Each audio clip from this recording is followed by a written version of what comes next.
विद्यार्थी हे देशाचं भविष्य फक्त आता नावापुरतंच राहिलेलं आहे.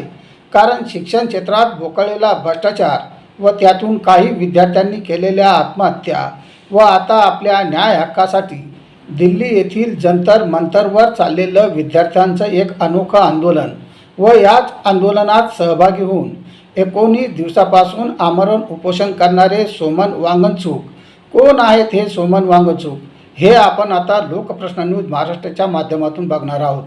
जय भारत जय संविधान. मी प्रवीण कुमार काकडे व आपण बघत आहात लोकप्रश्न न्यूज महाराष्ट्र. सोनम वांगचूक हे लडाखमधील एक प्रसिद्ध भारतीय अभियंता अर्थात इंजिनियर तसेच शिक्षण सुधारक आणि पर्यावरण कार्यकर्ते आहेत. त्यांनी 1988 मध्ये शेकमोल म्हणजे स्टुडंट एज्युकेशन आणि कल्चरल मुवमेंट ऑफ लडाख या संस्थेची स्थापना केली. ते प्रामुख्याने हिमालयातील पर्यावरण संवर्धन आणि आई स्तूपासारख्या नाविन्यपूर्ण तंत्रज्ञानासाठी ओळखले जातात. तसेच लोकप्रिय बॉलिवूड चित्रपट 3 इडियट्स मधील मनसुख वांगडू हे पात्र त्यांच्याच जीवन कार्यापासून प्रेरित होते. बहुत ही छोटे गांव से आता हूँ लद्दाख में, जो कि बहुत दूर दराज है. आधे साल तो वो कटा रहता है देश दुनिया से, रास्ते बंद हो जाते हैं. और उसमें भी एक छोटा सा गांव है जिसमें सिर्फ 5 परिवार रहते थे. उस गांव से हूँ. तो वहाँ पर कोई स्कूल तो थे नहीं और ये तो किसी के लिए भी वो लग सकता है कि इस बेचारे के गांव में तो स्कूल भी नहीं थे. मगर जब मैं स्कूलों की हालत देखता हूँ तो आज समझ पाता हूँ कि ये मेरे लिए सबसे सौभाग्य की बात थी कि मेरे गांव में कोई स्कूल नहीं था. क्योंकि मैं 9 साल की उम्र तक बिल्कुल खुलेआम, क्या कहेंगे, फ्री रेंज खेलता कूदता और सीखता रहा. सीखना स्कूल नहीं लगता है सीखने के लिए, ना किताबें लगती हैं. इसके लिए क्यूरियोसिटी लगता है, इसके लिए प्यार मोहब्बत वाला एक माहौल लगता है. तो मैं अपनी माँ के गोद में, बड़े बूढ़ों के गोद में, किसानों के साथ खेत में बीज डालकर सीखता रहा. और मैं चिढ़ाता था इंजीनियरिंग कॉलेज में अपने दोस्तों को कि जब बेटा तुम लोग फटी हुई फेडेड किताबों के पन्नों से रूट और शूट और लीफ सीख रहे थे ना, मैं खेत में बीज को नीचे ज़मीन में जाते हुए रूट्स कहाँ जाते हैं, शूट्स कहाँ जाते हैं और लीफ क्या होते हैं, वो सब आँखों से प्रत्यक्ष देख रहा था. बिना इस सरदर्द के कि LEAF लीफ है और पता नहीं क्यों LEAVES लीव्स है. इस झंझट में नहीं पड़ा. मैं सीधा प्रकृति से जुड़ पाया. और मार्क ट्वेन ने बहुत खूब कहा है, I have never allowed my schooling to interfere with my education. ऐसे स्कूल तो शिक्षा के लिए सहायक क्या बाधक बन जाती हैं.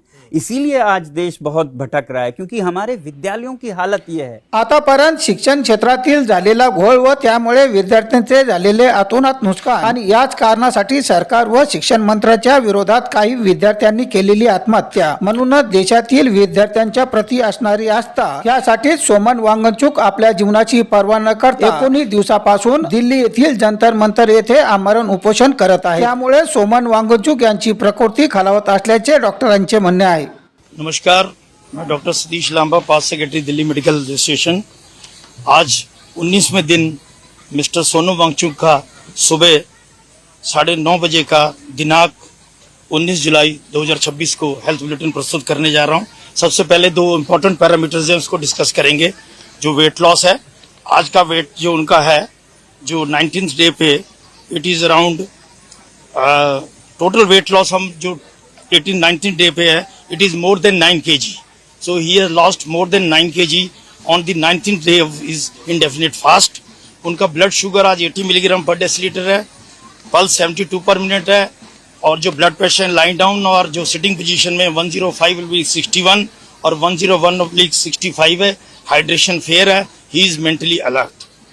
Thank you very much. ज्या देशात शिक्षण सुधारण्यासाठी आंदोलन करावे लागते त्या देशात विकासाच्या गप्पा मारणे व्यर्थ आहे. भारतरत्न डॉक्टर बाबासाहेब आंबेडकर हे स्वतंत्र भारताचे पहिले कायदेमंत्री असताना महिलांच्या हक्कासाठी अत्यंत महत्त्वाचे असलेले हिंदू कोड बिल मंजूर होत नसल्याने व्यथित होऊन त्यांनी 27 सप्टेंबर 1951 रोजी आपल्या मंत्रिपदाचा राजीनामा दिला होता. अपवाद वगळता आताचे काही पोट भरू व स्वार्थी मंत्री नागरिकांच्या जीवाशी खेळत आहेत. जंतर मंतरवर सोमन सोमन वांगचूक यांच्या निस्वार्थी भावनेतून चालू असलेल्या आंदोलनास देशातील अनेक सेलिब्रिटी, सांसद, लोकप्रतिनिधी भेट देत असून सोशल मीडियाच्या माध्यमातून ते आपल्या प्रतिक्रिया व्यक्त करत आहेत.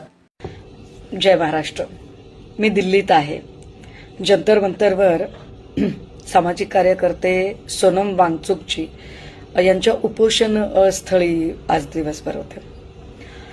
त्यांची आजची जर तब्येत बघितली तर त्यांचा ब्लड प्रेशर हे 105/70 आहे. वायटल सिम्पटम्स थोडेसे वरखाली आहेत, परंतु येणारे 24-36 तास हे प्रचंड कठीण असतील. सरकारच्या बाजूची जी डॉक्टरांची टीम आहे ती त्यांना ॲडमिट करण्यासाठी आग्रही होती. मात्र आंदोलकांच्या बाजूच्या डॉक्टरच्या टीमने सांगितलं की आम्ही काळजी घेतोय. त्यांच्यासोबतच अजून अनेक तरुण मुलं आहेत जी उपोषणाला बसलेली आहेत. त्यातल्या एका मुलीची तब्येत आज प्रचंड बिघडलेली होती. तिच्या तोंडातनं फेस वगैरे येत होता आणि म्हणजे एका क्षणासाठी मीही घाबरले होते की समजत नव्हतं की आता काय होईल आणि काय नाही ते. ह्या सगळ्या गोष्टी बरं माध्यमांमध्ये ना समोरची गर्दी दाखवली जात नाही. महत्वाचं हे मी सांगितलं पाहिजे की कुठलाही जात, धर्म, पक्ष असं डोक्यात न ठेवता जो क्राऊड तिथं जमलेला आहे तो क्राऊड हा 20 ते 35 वयोगटातला सगळा क्राऊड आहे आणि त्याला कुठल्याही पक्षाचा टॅग लावता येणार नाही अशा पद्धतीचा हा सगळा यंगस्टर क्राऊड आहे. हे का सांगितलं जाते माहितीये का? फार हिंदुत्वाच्या सगळ्या बाता मारल्या जातात आणि मला जे थोडंफार कळतं, जी करुणा कळते ती करुणा असं सांगते की समोरच्याच्या चेहऱ्यावरचा आनंद बघून भरून येणारं मन आणि समोरच्याच्या डोळ्यातला टपोरा थेंब बघून गलबलून येणारा ऊर, या दोन्हीतून वाहणारा जीवनप्रवाह, तो जीवनप्रवाह म्हणजे करुणा असते, मानवता असते, माणुसकी असते, संवेदनशीलता असते. ती संवेदनशीलता ज्या लोकांमध्ये असेल ती माणसं आंदोलनाला कदाचित तुम्हाला सहभागी होता येत नाही, सपोर्ट करता येत नाही, पण किमान काहीही माहीत नसताना त्याच्याबद्दलची नकारात्मकता तरी तुम्ही पसरवणार नाहीत आणि किमान धर्मेंद्र प्रधानचा राजीनामा होईल नाही होईल ते नंतरचं बघू, पण आत्ता माणूस म्हणून वांगचुकजी यांची तब्येत बरी झाली पाहिजे, ते सुखरूप राहिले पाहिजेत. पुढचे 24 ते 36 तास कठीण आहेत. त्या काळात त्यांची तब्येत सुधारणं आणि सरकारने किमान चर्चेच्या पातळीवर येणं गरजेचं आहे. यासाठीची आपण सगळ्यांनी एक माणुसकी म्हणून प्रार्थना केली पाहिजे. कारण वांगचूक स्वतःला घर मिळावं, कुठली तरी जागा मिळावी, पद मिळावं, लाभ मिळावा म्हणून हा माणूस लढत नाहीये. तर ज्या स्टेजवर ते उपोषणाला बसले त्या स्टेजवर नीट पेपर फुटीमुळे ज्या 22 पोरांनी आत्महत्या केलेल्या आहेत त्या 22 पोरांचे फोटो तिथे लावलेले आहेत. तुमच्या माझ्या लेकरांचं भविष्य सुधारावं म्हणून कुठल्याही जातीच्या, धर्माच्या, पक्षाच्या, नेत्याच्या, व्यक्तीच्या विरोधात नाही तर सिस्टीममध्ये जे दोष तयार झालेत त्या दोषपूर्ण सिस्टीमच्या विरोधात ते लढत आहेत. म्हणून तरी आपण सोबत असलं पाहिजे. यानंतर जंतर मंतरवरून सोमन वांगचूक यांनी जनतेला केलेले आवाहन. नमस्कार साथियों, बड़े मुश्किल से आज फिर आप लोगों से जुड़ पा रहा हूँ 18वें दिन, क्योंकि आप लोगों के हजारों संदेश आए कि मैं अनशन तोड़ दूं, कुछ खा लूं. बड़े बुजुर्ग नेतागण आकर मुझे कोई प्यार से, कोई गुस्से में बोल रहे हैं और कुछ ने तो अदालत से अपील की है कि सरकार मुझे जबरदस्ती खाना खिलवाए. 2 बातें हैं. पहला तो अगर मैं खा भी लूं तो उससे क्या बदलेगा और क्या संदेश जाएगा? सरकार को तो यही संदेश जाएगा कि जवाबदेही की जरूरत नहीं है, वो बैठ जाते हैं, वो चले जाते हैं. और दूसरी बात, मेरी हालत कुछ ऐसी भी नहीं है कि मैं 2-4 दिन में मर जाऊं. बहुत सारे मेडिकल टेस्ट होते रहे हैं, रिजल्ट्स काफ़ी नॉर्मल है 18 दिन के अनशन के लिए. आज ECG भी हुआ, बुरा नहीं है, तो इसलिए मैं अभी कई दिन चल सकता हूँ। हाँ, कमज़ोरी है, मेरे मसल्स ख़त्म हो रहे हैं, मगर मेरा दिल और कोर अभी भी ठीक चल रहा है।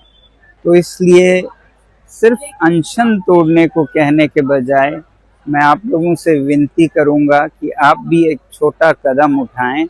20 जुलाई को इतनी बड़ी संख्या में आएं कि एक संदेश सरकार को जाए, और मैं तो कहूँगा उस दिन सारे स्कूलों, कॉलेजों, विश्वविद्यालयों से कि वो उसे एक्सपीरियंशियल एजुकेशन का दिन मनाएं, NEP के अंतर्गत, न्यू पॉलिसी ऑन एजुकेशन के अंतर्गत, क्योंकि उस दिन बच्चे अभ्यास कर पाएंगे पॉलिटिकल साइंस का एक अनोखा लेसन, जो कि इतिहास का हिस्सा होगा, जिसमें वो खुद शिरकत हो पाएंगे और सीख पाएंगे कैसे लोकतंत्र चलता है जनता की ओर से भी। तो 20 जुलाई को बहुत से सांसदों के साथ आप सब आइए, हजारों की संख्या में हम सब मिलके इस मुद्दे को संसद के हवाले करेंगे, तो मुझे भी भरोसा होगा कि अब ये